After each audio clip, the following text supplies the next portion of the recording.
Hi, my name is Amber Lee. I am 41 years old and I live in Alaska.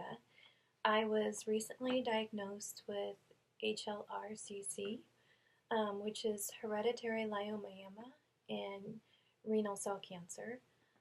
I do not have kidney cancer right now. I just have the genetic syndrome that could lead to a really aggressive kind of kidney cancer. So I decided to make this video because this is something that isn't diagnosed very often. Even though it's rare, there are people who end up dying from the kidney cancer because they never know that they have it, and so they don't get screened every year like they should. I've had the symptoms of this for more than 20 years, and I've been to a lot of doctors, and it was never diagnosed. So basically, what this it is a genetic mutation of the Rh gene, and I will say I am not a doctor at all. This is just what I know, and I thought maybe it would help people. But what happens is it's passed down through families, so if one of your parents have it, and you have, if one of your parents have it, you have a 50-50 chance of getting it. And I got it. So I about in my early 20s, I started to get a rash on my arm. These bumps that are kind of painful. They feel sort of like pimples that are, like deep pimples. They hurt. And I thought it was maybe some kind of allergic reaction. And I went to a doctor in town, and they biopsied one of them, and they came back and they said it was a leiomyoma, which sounds like a really cool thing you would do at a Hawaiian luau, but it's actually a benign tumor that grows in your muscle. And they're commonly, you'll get them on your extremities, like your shoulders, your hips. I also have some on my legs. And just recently, I ended up with some on my jawline, which luckily you can't see. So mine, I will show you. I've been wearing long sleeves for 20 years because they get inflamed if you are hot or cold or nervous or drinking alcohol or coffee or basically being alive. And so they look, let me see. They're not mine, I'm pretty lucky actually. They're just kind of red bumps. And they hurt if you touch them and they're warm. Other people, I'm very lucky because I don't have a lot of them and I've been able to cover them up. Excuse me. Other people have them and they're extremely painful. They try to find medication to help with the pain. Some people will get them like big patches of them that hurt really badly. And I don't really know that much about what you do about them.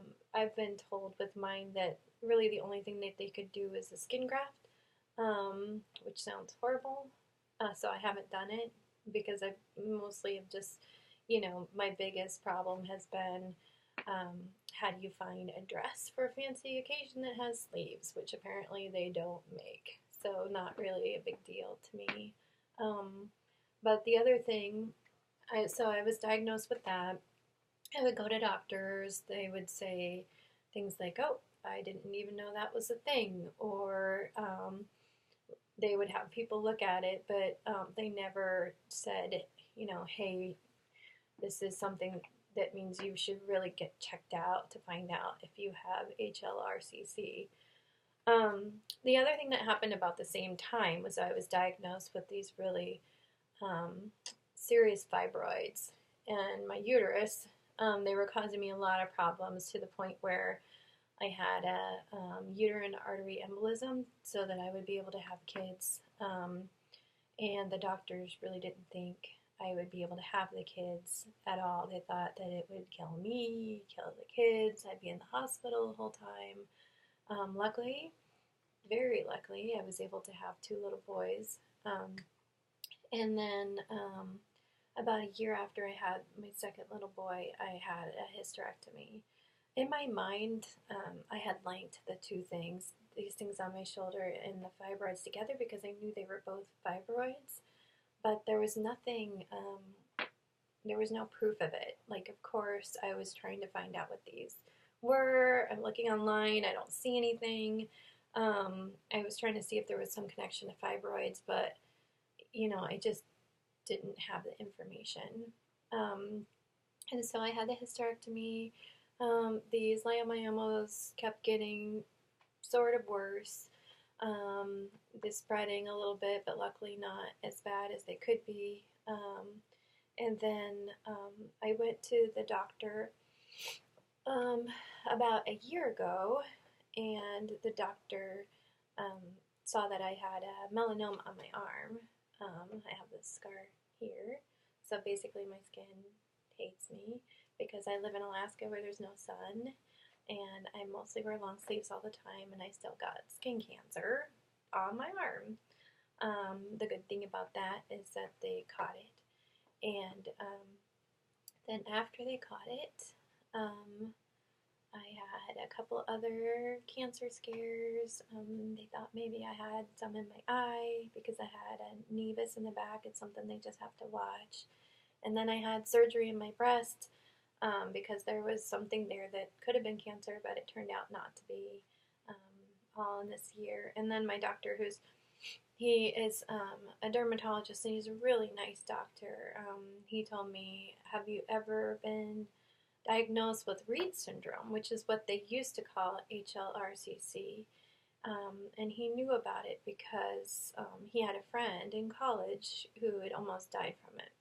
So all this time, 20 years, and finally somebody put it together.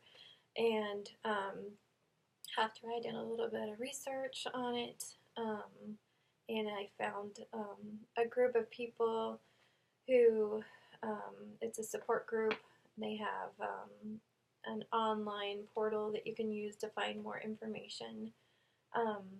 It all made a lot more sense to me. And I wanted to use what I know, which is how to get information out to people, to maybe talk to somebody like me who, has things going on that they don't know what they are, and maybe you'll catch it, and maybe you'll get scanned. So every year, what they recommend is that you do an MRI to scan your kidneys. And if they catch it, then you're going to be okay. The bad part is when they don't catch it. So basically, right now I don't know what I'm doing. I'm just kind of fumbling through this, trying to figure things out. But my next step is to, I've had an ultrasound, which just, I guess, isn't good enough because these tumors, I think, metastasize when they're very tiny. So I have to go get a certain kind of MRI. And I have been talking to the National Institute of Health. They're doing a clinical study on people with HLRCC. And I also, unfortunately, have to go get my boys. Excuse me. I'm going to have them tested because it can, the tumors can start in kids as young as 8 years old, and mine are 8 and 10 now, so I'm hoping really that, they don't have it, because there is a chance that they don't. But if they do, the best thing to do is to start watching for it now. So I thought what I would do is maybe just make a couple videos to show my process of learning about this. Maybe, somebody will see it, like I said, and maybe it'll help you. Or maybe not, but it's worth taking a chance. So I did find a support group online, and they have a handbook, kind of. They're very smart and dedicated people, and they put together a handbook of what it is and your next steps. What I would say to you is oh, this is important, I forgot about this. So with men, it's a little bit harder to diagnose because they obviously don't have a uterus, so they're just going to have these lumps. So what I would say is if you have something that you don't understand on your body, like these lumps, and um, it's very, very possible, even though doctors are very smart, that they may not know what it is. My doctors didn't know, and they're very smart doctors. So I would just encourage you to be your own health advocate and to ask that, you know, this be biopsied if it's not done. And if it comes back that it's a leiomyoma, then to do your research and insist that they find out whether or not that you have this, because you could save your own life.